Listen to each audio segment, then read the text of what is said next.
Hey there, friend, pull up a chair, because I'm about to tell you a story that starts with the most awkward sentence a neighbor has ever spoken, and ends with a man finally learning that the best things in life don't come to those who wait, they come to those who finally decide to live. If you've ever felt invisible in your own life, if you've ever lain awake wondering why everyone else seems to have found their person while you're still figuring it out, then stay right here with me until the very last word.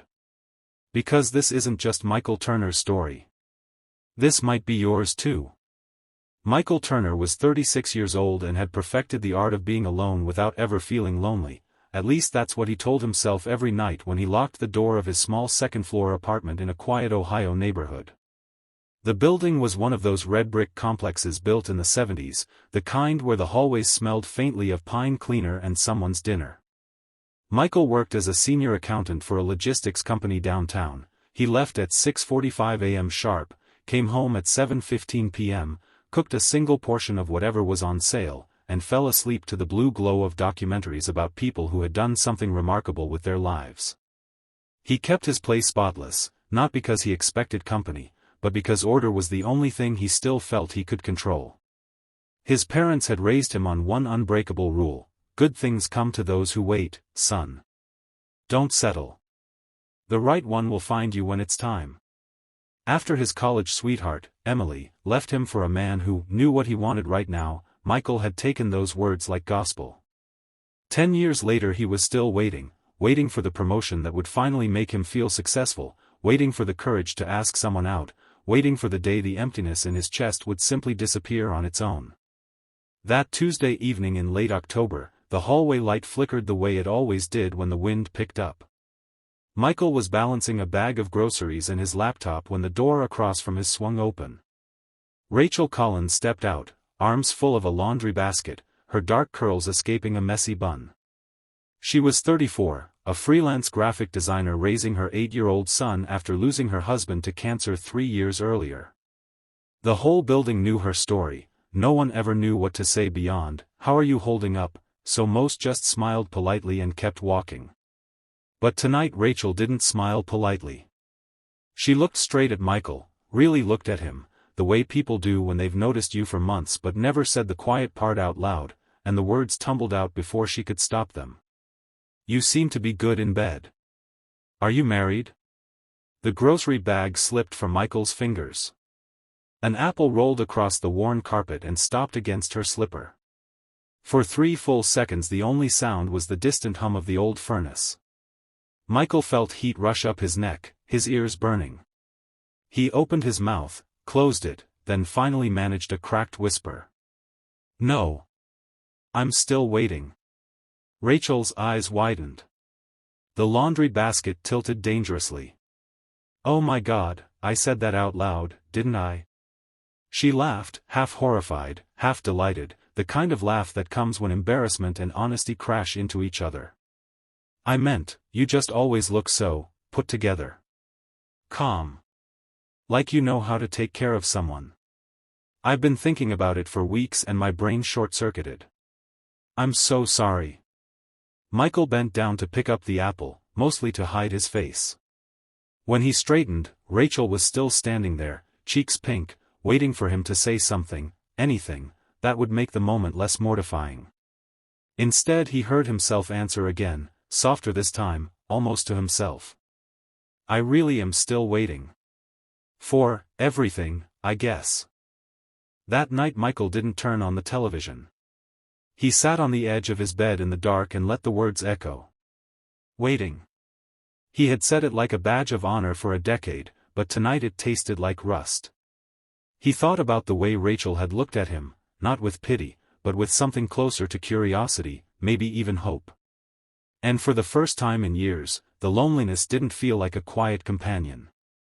It felt like a cage he had locked from the inside. He remembered his mother's voice on the phone last Christmas, "Don't worry, honey. God's timing is perfect." He had nodded along, but now the words felt like chains. What if God's timing was waiting for him to stop hiding? What if the right one wasn't going to knock on his door while he sat inside pretending he was fine? Sleep didn't come easy. When it finally did, he dreamed of Emily walking away again, except this time she turned back and said, "You were always waiting for tomorrow, Michael. I got tired of living in yesterday." He woke up at 4:17 a.m. with his heart hammering. For the first time since college, he didn't hit snooze. He made coffee, opened his laptop, and typed 3 words into the search bar: how to stop waiting for life to begin. The next morning Michael did something he had never done in 10 years of living in that building. He knocked on Rachel's door with 2 paper cups of coffee and a bag of warm donuts. When she opened it, surprise lit up her face like sunrise. "I figured if we're going to be awkward neighbors, we might as well do it over breakfast," he said, voice steadier than he felt. They sat on the tiny balcony overlooking the parking lot, autumn leaves skittering across the asphalt below. Rachel's son, Lucas, was still asleep inside. For the first hour they talked about nothing: work, the broken hallway light, how the landlord never fixed anything. Then Rachel asked the question that changed everything. "Why are you still waiting, Michael?" He told her everything. The college heartbreak. The parents who meant well but taught fear disguised as patience. The nights he cooked for one and pretended it was peaceful. He told her how her awkward question had cracked something open inside him, like a window he didn't know was sealed shut. Rachel listened without interrupting, then shared her own story, how after losing her husband she had waited for the grief to end before she allowed herself to feel anything again. "I realized one day that if I kept waiting to be healed, I would miss the whole rest of my life. So I started small. I volunteered at the food pantry on Saturdays. I signed up for a painting class even though I'm terrible. I let myself laugh again, even when it felt like betrayal." That conversation lasted until Lucas woke up and came running out in dinosaur pajamas, demanding to know who the tall man was. Michael ended up staying for pancakes. For the first time in years, his apartment didn't feel like the only safe place in the world. From that day forward, Michael stopped waiting. He started showing up. He volunteered at the same food pantry Rachel loved, carrying boxes of canned goods and learning the names of the regulars who came every week. He reconnected with his younger sister in Colorado, calling her every Sunday instead of sending a quick text once a month. He signed up for an evening accounting certification course, not because he needed the money, but because learning something new made him feel alive. The challenges came hard and fast.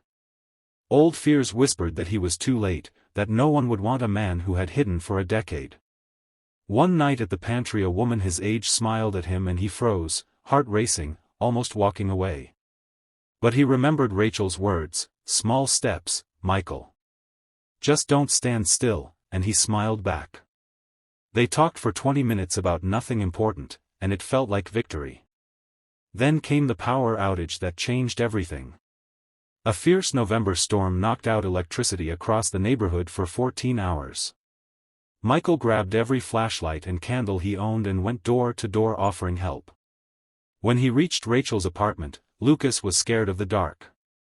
Michael ended up staying, telling stories by candlelight until the boy fell asleep between them on the couch. In the flickering glow, Rachel looked at Michael and whispered, "You're not waiting anymore, are you?" "No," he answered. "I'm here." That night they talked until the power hummed back on at 3 a.m. They talked about fears and hopes, about what good in bed really meant, not the physical, but the emotional safety of being fully seen and still chosen. Rachel admitted she had noticed him months earlier, how gentle he was with the elderly lady downstairs, how he always held the door. Michael admitted he had noticed her strength, the way she laughed with her whole body even on hard days. Love didn't arrive with fireworks or a grand confession. It arrived quietly, in shared cups of coffee on the balcony, in helping Lucas with math homework, in slow walks around the block after dinner. It arrived the moment Michael stopped looking for the perfect time and started making every ordinary moment matter.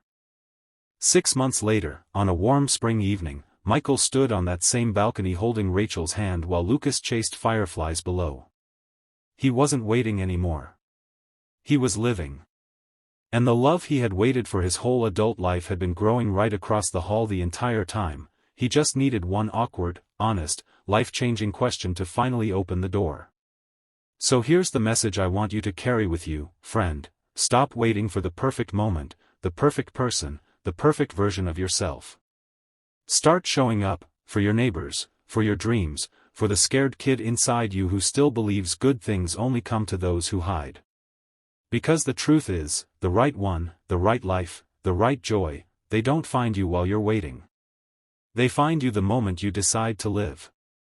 Now go tell someone you see them. Knock on a door. Take the small step. Your story is waiting, not in the future, but right here, right now. And if this story touched something in you, drop a comment below. Tell me, what have you been waiting for, and what are you going to do about it today? I'll be reading every single one. Until next time, keep choosing to live. I'll see you in the next chapter of your own beautiful story.